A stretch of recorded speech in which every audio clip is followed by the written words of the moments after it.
এই মুহূর্তে যে খবরের দিকে নজর রাখবো, কংগ্রেসের প্রথম প্রার্থী তালিকা প্রকাশ। 284 আসনে প্রার্থী তালিকা প্রকাশ করলো কংগ্রেস, যেখানে বহরমপুরে কংগ্রেস প্রার্থী অধীর রঞ্জন চৌধুরী এবং মালতীপুরে প্রার্থী মৌসুম বেনজির নূর। আমার সঙ্গে মৈত্রেয়ী ভট্টাচার্য রয়েছে। মৈত্রেয়ী, দেখো, কংগ্রেসের প্রথম প্রার্থী তালিকা বাংলা নির্বাচনের জন্য ঘোষণা করা হলো।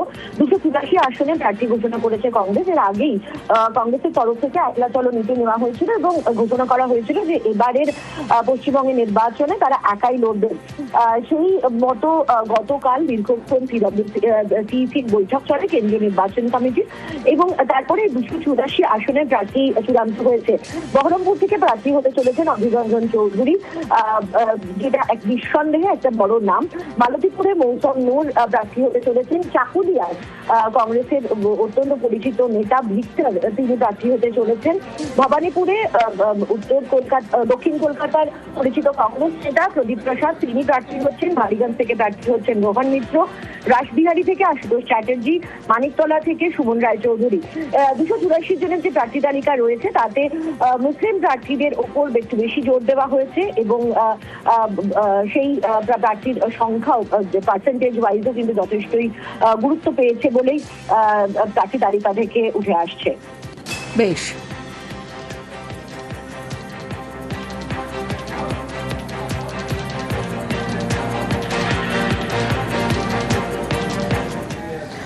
অধীর হুমায়ুন, অভিষেক বন্দ্যোপাধ্যায়, অধীর হুমায়ুন এবং কমিশন বিজেপির 3 এজেন্ট, আর এর বিরুদ্ধে 3 এজেন্টের বিরুদ্ধে তৃণমূল লড়ছে বলে বার্তা দিয়েছেন অভিষেক বন্দ্যোপাধ্যায়। এবং মুর্শিদাবাদে এসআইআর এর নামে হয়রানির অভিযোগ অভিষেকের। এই মুর্শিদাবাদ জেলা অষ্টাদশ শতাব্দীতে অবিভক্ত বাংলার রাজধানী ছিল। সেখানে মানুষকে লাইনে দাঁড়িয়ে স্বাধীনতার 78 বছর পরেও নাগরিকত্বের প্রমাণ দিতে হচ্ছে। এর জন্য বিজেপি 3টে এজেন্সিকে এই জেলায় কাজে লাগিয়েছে। প্রথম এজেন্টের নাম, যাকে আপনারা আজ থেকে 2 বছর আগে পরাজিত করেছিলেন, অধীর চৌধুরী। দ্বিতীয় এজেন্ট হুমায়ুন কবির, তার সাথে হাত মিলিয়েছে দিল্লির নির্বাচন কমিশনের ভ্যানিশ কুমার, মানুষের নাম কাটতে। এই 3টে এজেন্সির বিরুদ্ধে আমাদের এই লড়াই সর্বাত্মক করতে হবে। এখানে মতানৈক্য, মত পার্থক্যর কোনো জায়গা নেই। পাল্টা তৃণমূলকে নিশানা বিজেপি মুখপাত্র দেবজিৎ সরকারের। হুমায়ুন তৃণমূলের বি টিম বলে নিশানা তার। আসলে তো হুমায়ুন হচ্ছেন তৃণমূলের বি টিম। কথা তো হয়ে গেছে যে মুখ্যমন্ত্রী তৃণমূল কংগ্রেস থেকে আর উপমুখ্যমন্ত্রী নাকি হুমায়ুনের টিম থেকে। বামপন্থী যারা পুরনো দিনের লোক, যারা বিচারধারাকে বুকে আঁকড়ে রেখেছিলেন, তারাও জানেন এবারে যদি বাঁচতে হয় তাহলে বিজেপিকে ভোট দিতে হবে। তারাও কোমর বেঁধেছেন। এই রাজ্যে মোহরমের মিছিল এবং দুর্গাপুজোর ভাসানের মিছিল একই রাস্তা দিয়ে গেলেও কোনো রকম সংঘাত হবে না। এইরকম পরিস্থিতি যদি তৈরি করতে হয় তাহলে বিজেপিকে চাই। নওদায় অভিষেকের নিশানায় অধীর হুমায়ুন। অধীর হুমায়ুনকে সেটিং তোপ অভিষেকের।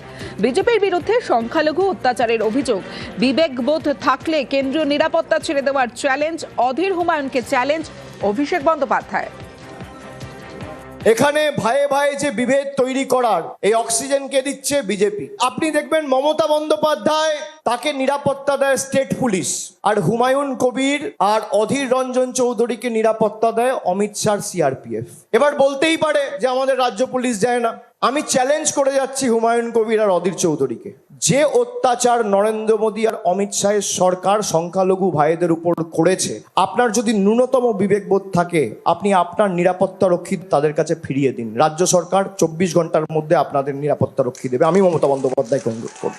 অমিত শাহর যে সিকিউরিটি, সেই হুমায়ুন কবিরের সিকিউরিটি। কি সুন্দর, তাই না? যে অমিত শাহকে নিরাপত্তা দিচ্ছে, সে অধীর চৌধুরীকে নিরাপত্তা দিচ্ছে। ভাবুন, সে এখনো এমপি নেই, তাও নিরাপত্তা পাচ্ছে। দিল্লিতে বাড়ি রয়েছে, সব এমপিদের বাড়ি চলে গেছে, অধীর চৌধুরীর বাড়ি আছে। কি সেটিং!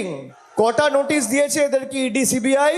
তাই আগামী দিন জবাবটা এমন ভাবে দিতে হবে।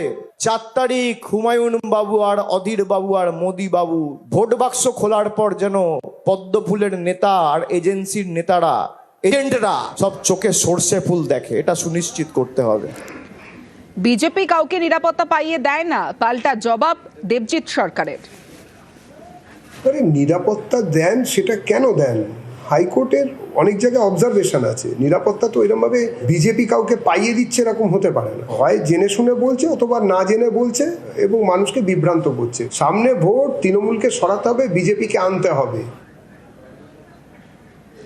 ঝাড়গ্রামে বড় ফ্যাক্টর হিন্দু ভোট, আর এই ঝাড়গ্রামের 4 কেন্দ্রে প্রার্থী দিয়েছে হিন্দু সংগঠন। যদি তাদের প্রার্থীরা ভোট কাটে তাহলে বিজেপির চাপ।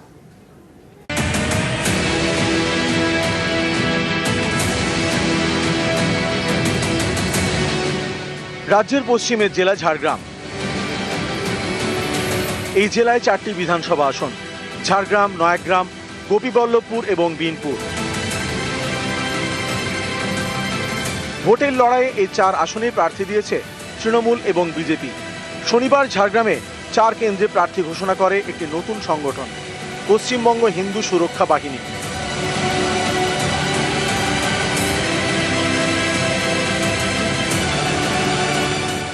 আমরা নিজস্ব একটা সংগঠন তৈরি করেছি, পশ্চিমবঙ্গ হিন্দু সুরক্ষা বাহিনী, এবং আমরা নিরপেক্ষভাবে আমরা মানুষের কাছে পৌঁছাতে চাইছি। আমরা ঝাড়গ্রাম বিধানসভাতে আমরা 4টেতে দিচ্ছি। ঝাড়গ্রামে প্রায় 20% আদিবাসী ভোট, বাকি প্রায় 80%ই হিন্দু ভোট। 2021 সালে ঝাড়গ্রামের 4 আসনেই জেতে তৃণমূল। 2024 সালেও ঝাড়গ্রামের 4 আসনে এগিয়েছিল তৃণমূল। এই ছবিটা এবার বদলাতে মরিয়া বিজেপি। কিন্তু হিন্দু ভোটে ভাগ বসিয়ে ঝাড়গ্রামে পদ্মের পথে কি কাঁটা হয়ে উঠতে পারে পশ্চিমবঙ্গ হিন্দু সুরক্ষা বাহিনী? গণতান্ত্রিক দেশ, 5000-এর কাছাকাছি দল আছে, সবাই দল বানাচ্ছে। এই লড়াই একটু অন্যরকম লড়াই, জনতা ভার্সেস মমতা।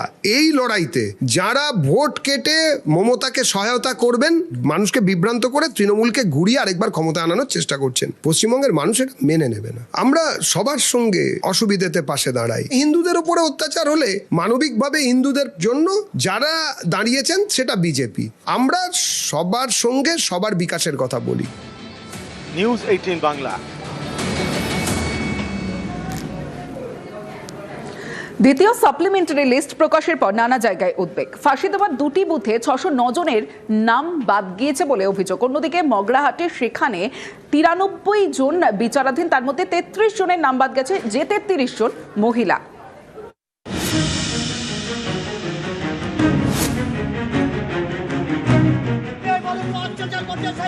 শিলিগুড়ির ফাঁসি দেওয়া বিধানসভা এলাকার লাহুগঞ্জ দ্বিতীয় সাপ্লিমেন্টারি লিস্টে এখানকার 2টি বুথ মিলিয়ে 609 জন ভোটারের নাম বাদ গিয়েছে বলে অভিযোগ। এরই প্রতিবাদে রাজ্য সড়ক অবরোধ, চলে বিক্ষোভ। লাহুগঞ্জে 223 নম্বর বুথে বিচারাধীন 303 জন ভোটার। অভিযোগ, এর মধ্যে বাদ গিয়েছে 267 জনের নাম। পাশেই 224 নম্বর বুথ। অভিযোগ, এখানে 743 জন বিচারাধীনের মধ্যে 342 জনের নাম বাদ গিয়েছে। এ নিয়েই বিক্ষোভ। 1956 সালের যে ডকুমেন্ট চাই আমি দিব, তার আগে যদি বলে 42-এর দাও, 42-এর ডকুমেন্ট সুদ্ধা দিব আমরা। এতগুলা লোকের যে ভোট বাদ গেছে, কারণ ছাড়ে আমরা কোথায় বলবো না। যদি নাম না ওঠে তাহলে কি করবে? বৃহত্তর আন্দোলন করব। দক্ষিণ 24 পরগনার মগরাহাট পূর্ব বিধানসভা এলাকার মুলটি, এখানকার 89 নম্বর বুথে বিচারাধীন 93 জন। অভিযোগ, দ্বিতীয় সাপ্লিমেন্টারি লিস্টে 33 জনের নাম বাদ গিয়েছে, এর মধ্যে 30 জনই মহিলা। এর প্রতিবাদে বিক্ষোভ দেখান স্থানীয়দের একাংশ। এসআইআর নামে সাধারণ মানুষের হয়রানি করার কারণে আমরা এই অবরোধটা করেছি। তার প্রশাসন আমাদের কোনো আশ্বাস দেয়নি। শুধু আমরা আর সাধারণ মানুষের বেশি হয়রানি করবো না বলে আপাতত সাময়িকভাবে অবরোধটা তুলেছি। আবার কন্টিনিউ কাল থেকে অবরোধ চলবে, রেগুলার প্রতীকী অবরোধটা চলবে আমাদের এটা।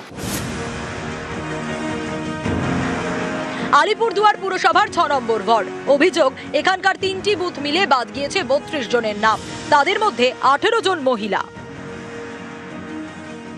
এত বছর ভোট দিলাম, যতগুলো ভোট দেওয়ার যেখানে যা দেওয়ার সব দিয়েছি, কিন্তু এই 2026টা কিভাবে ডিলিট হলো? এটা মানে এত ভেরি ফানি লাগছে আমার কাছে। ফ্যামিলির নাম আছে অথচ আমার নাম নেই। ফিরহাদ হাকিমের নিরাপত্তা রক্ষী মোহাম্মদ সানোয়ার বীরভূমের ময়ূরেশ্বরের ভোটার।